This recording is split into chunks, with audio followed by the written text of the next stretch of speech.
નમસ્કાર મિત્રો, હું છું Bhavesh Tak, diamond worker union vice president. મિત્રો, આજે વાત કરવી છે આપણા રત્ન કલાકારોની. જોકે વાત તો મેં ઘણી બધી કરી છે, ઘણી બધી કરવાની સાથે ઘણા બધા મુદ્દાઓ સરકારને પણ પહોંચાડ્યા છે.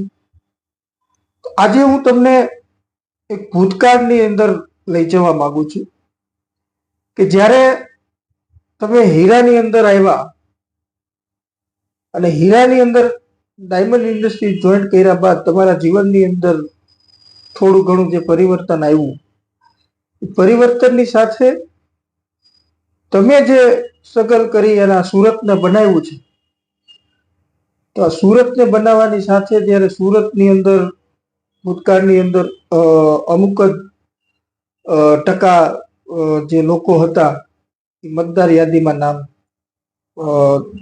એનું નામ હતું. પરંતુ જેમ જેમ આપણા સૌરાષ્ટ્રમાંથી, દક્ષિણ ગુજરાતમાંથી, ઉત્તર ગુજરાતમાંથી, દરેક જગ્યાએથી જ્યારે સુરતની અંદર ડાયમંડની અંદર ઉદ્યોગ કરવામાં એને ચાલુ કરવા માટે એનું ભરણ પોષણ રત્ન કલાકારોનું જીવન સુંદરમય બનાવવા માટે જ્યારે આવ્યા, ત્યારે આપણે એમ ધાર્યું છે કે ભાઈ આનાથી આપણી રોજીરોટી ચાલશે, આનાથી આપણું ભવિષ્ય સફળ અને સુંદર થશે, આપણા બાળકોનું શિક્ષણ જે છે એ આપણા બાળકોનું શિક્ષિત લેવલ ઊંચું આવશે. આપણે બધાએ માયનું, બધાએ જાણ્યું, બધું જ આપણે કહ્યું. પરંતુ આજુબાજુ વાળા જે લોકો જોતા આપણને કે ભાઈ ક્યાંથી આવો છો, સુરતથી આવીએ છીએ, તો અમારા છોકરાને બી તમે હીરા ઘસવા લઈ જજો. તો આજની પરિસ્થિતિની અંદર આપણે કઈ રીતે ઇન્ડસ્ટ્રીઝને જોઈ રહ્યા છીએ, એનું મુખ્ય કારણ શું, એ કારણો મને જરાક કોમેન્ટ બોક્સમાં જણાવજો, જેથી કરીને એના પર પણ હું થોડીક વાત તમારી સમક્ષ કરી શકું. તો આજે મુદ્દો છે કે તમારા સંગઠનનું. જ્યારે જ્યારે રત્ન કલાકારોની વાત કરવામાં આવે, જ્યારે જે માલેતુજાર લોકો છે, જે પૈસા વાળાઓ છે, એ લોકો એમ કહે છે કે રત્ન કલાકારોનું સંગઠન ક્યારે બનશે. તો રત્ન કલાકારોનું સંગઠન નહીં બનવાના મૂળની અંદર રત્ન કલાકારોનો હાથ હોય એવું મને દેખાય છે. શું કામ? કે જ્યારે જ્યારે તેજી આવી છે, ત્યારે આપણે સંગઠનાત્મક રચનાત્મક વાત કરવાની જગ્યાએ આપણે ઊંધું ઘાલીને કામ કરવામાં સ્વાભાવિક છે કે તમે તમારા પરિવાર માટે સ્ટ્રગલ કરો છો, તમારા બાળકોના ઉજ્જવળ ભવિષ્ય માટે તમે મહેનત કરો છો.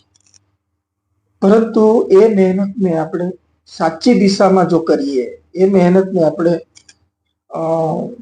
સંગઠનની શક્તિમાં કરીએ, તો આપણે જ્યારે જ્યારે મંદી આવે છે ને, ત્યારે જે સરકાર આપણું સાંભળતી નથી, માલિકો આપણું માનતા નથી,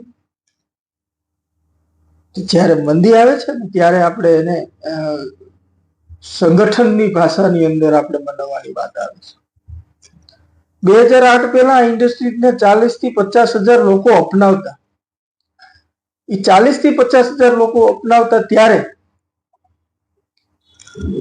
તમારે આજુબાજુમાં રહેતા જે મધ્યમ વર્ગના પરિવારો છે, જે ગરીબ લોકો હતા, જે મધ્યમ વર્ગના પરિવારો છે, જેની પાસે નહોતી જમીન અને કોઈ પાસે ઓછી જમીન હોવાને કારણે, કોઈ પાસે જમીન ના હોવાને કારણે સુરતને આપની કર્મભૂમિ બનાવી. સુરતને કર્મભૂમિ બનાવવાની સાથે એ ડાયમંડ ઇન્ડસ્ટ્રીઝની અંદર એનું ઉજ્જવળ ભવિષ્ય જોતા. તો એ ઉજ્જવળ ભવિષ્ય જોવાની સાથે સાથે એને ખબર નહોતી કે એનું શોષણ થઈ રહ્યું છે. રત્ન કલાકારને એક જ ખબર હતી કે મારા પરિવારનું ભરણ પોષણ ચાલે છે, મારા પરિવારનું ઉજ્જવળ ભવિષ્ય ચાલે છે, મારા પરિવારને હું વ્યવસ્થિત જીવન આપી રહ્યો છું, મારા બાળકોનું હું શિક્ષણ વ્યવસ્થિત આપી રહ્યો છું, એના માટે હું ઇન્ડસ્ટ્રીની અંદર મહેનત કરું છું. તો જ્યારે એ મહેનત કરે છે, ત્યારે એના કંઈક સપના હશે, એ કારીગરના સપના હશે. તો 2008 પહેલાની પરિસ્થિતિ આપણે નજર નાખો, કે જ્યારે તમે ગામડાની અંદર રત્ન કલાકાર તરીકે જ્યારે તમારા માતા પિતાને મળવા જતા, એ માતા પિતાને મળવા જતા, તમારા પરિવારની અંદર જતા, ત્યારે આજુબાજુના લોકો તમને પૂછતા કે ભાઈ સુરતની અંદર કેવું ચાલે છે, સુરતની અંદર તમારું જીવન કેવું છે. તમે એકદમ સાચો અને જવાબ પણ આપવાની 2008 પછીની ક્ષમતા નથી ધરાવતા. 2008 પછી જયારે કોઈ પૂછે કે ભાઈ હીરા ઉદ્યોગમાં અત્યારે શું છે, તો સાચો જવાબ એક પણ કારીગર નહીં આપી શકે. શું કામ? કે આ તો લાખો મારીને ગાલ રાખવાની વાત છે. મારો કહેવાનો ભાવાર્થ એ છે કે તમારું શોષણ કરી અને જે લોકો માલે તુજાર બન્યા, જે લોકો કરોડોપતિ બન્યા, જે શેઠિયાઓ છે, એ આજે સરકારને ખોળા ખૂંદે છે. એ આજે સરકારની બાજુમાં ઉભા રહી પોતાના ફોટોગ્રાફ વાયરલ કરે છે, નવી નવી પ્રકૃતિઓ એને ભેટ આપે છે, નવી પોસ્ટ ઉપર બેહી ગયા છે. તમારું શું? તમે ક્યારે પણ આ બાબતે વિચાર કર્યો છે?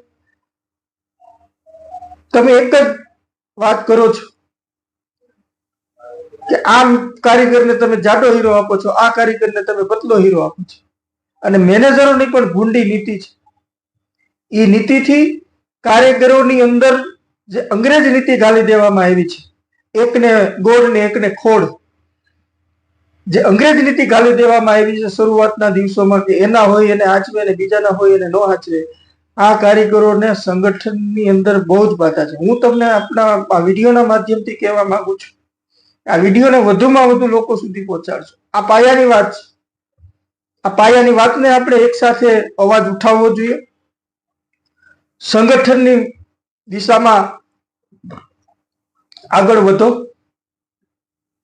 જે કઈ તમારું સામાજિક લેવલ હતું, હીરાવાનાને ડાયમંડ હીરા ઘસુને એક સમયની અંદર સારી રીતે લોકો જે બોલાવતા. સૌરાષ્ટ્રની અંદર જ્યારે ગાડીઓ નહોતી પહોંચી ત્યારે ડાયમંડના જે કારીગરો છે એને પોતાની મહેનતથી જ્યારે ટુ વ્હીલો સૌરાષ્ટ્રની અંદર લઈ જતા, ત્યારે લોકો એને સન્માનની નજરથી જોતા. લોકો એને ખૂબ જ સન્માન આપતા. આજે હીરાવાનાની સામે જોવા પણ તૈયાર નથી. એનું કારણ શું? એનું કારણ છે આપણે જ આપણી સંગઠનની ઉપર ધ્યાન નથી. આપણે જ આપણું જે કાયદાઓ બનેલા છે એનું જ્ઞાન નથી. આપણે જ જ્યારે આપણો જ કારીગર ભાઈ હોય અને મેનેજર એકને ગોળ ને એકને ખોડની નીતિ જ્યારે અપનાવતો હોય, ત્યારે એની સામે તમે ખાલી અવાજ ઉપાડ્યો છે, પરંતુ એની દિશાની અંદર કામ કરવામાં, એની કઈ રીતે સંગઠનાત્મક રીતે કામ કરવું જોઈએ, કઈ રીતે આપણું સંગઠન મજબૂત કરવું જોઈએ, એ બાબતે ક્યારે પણ આપણે વિચાર્યું. આ બધાને ખબર છે કે ડાયમંડ વર્કર યુનિયન છે એ રત્ન કલાકારો માટે સતત સરકારના તંત્રને જગાડવાનો પ્રયત્ન કરે છે. તંત્ર જાગતું નથી. એનું મુખ્ય એક જ કારણ છે કે રત્ન કલાકારો જાગૃત નથી, રત્ન કલાકારોની અંદર સંગઠન નથી. અને પહેલેથી જે 30 થી 40 વર્ષ પહેલા જે ચાલ્યું આવ્યું છે કે આ ઇન્ડસ્ટ્રીના રત્ન કલાકારોનું, લોકો કહે છે, હું નથી કહેતો, કે આ રત્ન કલાકારોનું સંગઠન ક્યારેય થશે નહીં. આ લોકો કોણ છે એ તમને પણ ખબર છે. હું સીધી જ ભાષામાં કહું તો આ લોકો મોટા મોટા જે માલિકો છે, જે હીરાના કારખાનેદારો છે, એ લોકોએ તમારી અંદર જે અંગ્રેજ નીતિનું જે ઝેર ઘોળ્યું છે, જે એની વિચારધારાઓ થોપી છે, એની સિસ્ટમના માધ્યમથી, એના મેનેજર હોય, મેનેજરના માધ્યમથી, એકને ગોળ ને એકને ખોડની નીતિથી જે તમારી અંદર ઝેર ભર્યું છે, એ ઝેરને ભરવામાં એ લોકો સફળ થયા છે. એ સફળ થવાના કારણે તમે આપણે ડાયમંડ જે વર્કર છે, હીરાનો જે કારીગર છે, હીરાના કારીગર પાસેથી પ્રોફેશનલ ટેક્સ ગેરકાયદેસર લેવામાં આવે છે. એને મજૂર કાયદાના લાભો નથી મળતા, એને ગ્રેજ્યુટીના લાભો નથી મળતા, એને પીએફ કપાતું નથી, એ પીએફ કપાવવાની દિશામાં આગળ વધતો નથી, ઈએસઆઈ નથી કપાતું, એની પાસે મેડિકલ ક્લેમ નથી. જ્યારે એના પરિવારની અંદર કોઈ આફત આવે, મેડિકલ ઇમરજન્સી આવે, ત્યારે એ માણસ બજારની અંદર પૈસા ગોતવા નીકળે છે. કે રત્ન કલાકાર જ્યારે એના પરિવારની અંદર કોઈ મેડિકલ ઇમરજન્સી હોય ત્યારે બજારની અંદર પૈસા ગોતવા નીકળે છે, ભાઈ અમને 10,000 આપો, 5,000 આપો, કે અમારા ઘરના સજ્જન બીમાર છે, અમારે હોસ્પિટલની અંદર દાખલ કરાવવા છે. તો આ પરિસ્થિતિની અંદર અત્યાર સુધી આપણે જીવતા આવ્યા છે. બચત પર આગળ વધો. હું એક વસ્તુ તમને બી કહેવા માંગુ છું કે તમે બચત પર આગળ વધો. આપણી જે સંગઠનાત્મક રચના છે, જે સંગઠનથી આગળ આપણે વધવું જોઈએ, એ મુદ્રાની અંદર, એ દિશાની અંદર આપણે આગળ વધવું. જ્યારે તમારી ઘરે કોઈ સામાજિક પ્રસંગ હોય, કોઈ લગ્ન પ્રસંગ હોય, તો એ લગ્ન પ્રસંગની અંદર પણ આપણે પૈસા ગોતવા બજારમાં નીકળીએ છીએ. મેડિકલ ઇમરજન્સીની અંદર પણ આપણે પૈસા ગોતવા બજારમાં નીકળીએ છીએ. શું કામ? કે તમે ક્યારેય એવું વિચાર્યું નથી કે આપને શું લાભો મળવા પાત્ર છે. હું તમારા મંતવ્યો જાણવા માંગુ છું. હું દરેક રત્ન કલાકારોના મંતવ્ય જાણવા માંગુ છું.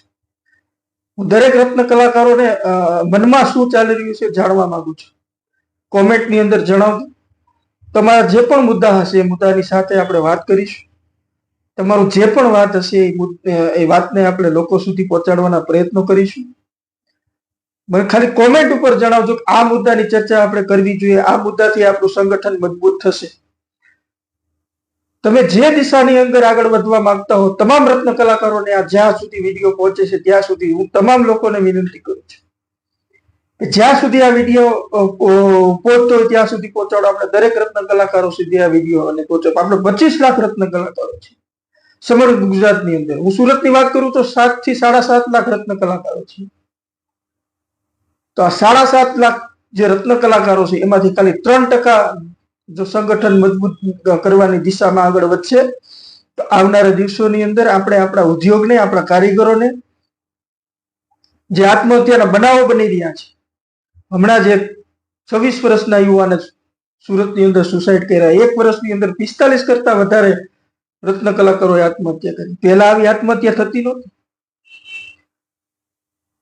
પહેલા કારીગરોને આત્મહત્યા કરવાનો વિચાર પણ નહોતો આવતો. એનું કારણ શું? કે તમારો પગાર દિન પ્રતિદિન ઘટતો જાય છે અને મોંઘવારીનો દર દિન પ્રતિદિન વધતો જાય છે. સરકારને આપણે અસંખ્ય વાર રજૂઆત કરી છે, સરકારને આપણે અસંખ્ય વાર જગાડવાના પ્રયત્નો કર્યા છે, પરંતુ આ સરકાર ત્યારે જ જાગશે જ્યારે આપણે સંગઠનની દિશામાં આગળ વધીએ. કોમેન્ટમાં જણાવજો કઈ રીતે આપણે આગળ વધવું જોઈએ અને રત્ન કલાકારોને આપણે કઈ રીતે સંગઠન કરી અને આપણે સરકાર સુધી આપણી માંગણીઓ કઈ રીતે પહોંચાડવી જોઈએ. તમારા જે પ્રશ્નો હોય એ પ્રશ્નો ઉપર આપણે ચર્ચા કરીશું. આવનારા વિડીયોની અંદર આપણે એક અલગ વિષય ઉપર, અલગ ટોપિક ઉપર આપણે વાત કરીશું, જેથી જે કઈ પાયાની જે વાતો છે એ લોકો સુધી પહોંચે, લોકો જાગૃત બને અને રત્ન કલાકારોનું સંગઠન મજબૂત થાય. એ દિશામાં જ ડાયમંડ વર્કર યુનિયન અને હું હંમેશા કામ કરીએ છીએ. તો વિડીયોને વધુમાં વધુ શેર કરો, અમારી યુટ્યુબ ચેનલને લાઈક કરો, સબસ્ક્રાઇબ કરો. તમે અમારી તાકાત બનશો તો અમે તમારી તાકાત બનશું. એકબીજાને અરસપરસ છીએ. અમને સપોર્ટ કરો. આ ચેનલને, આ વિડીયો તમામ રત્ન કલાકારો સુધી પહોંચાડો અને આ ચેનલને અમારી લાઈક કરો, સબસ્ક્રાઇબ કરો અને લોકો સુધી આ વિડીયોને પહોંચાડો. નમસ્કાર.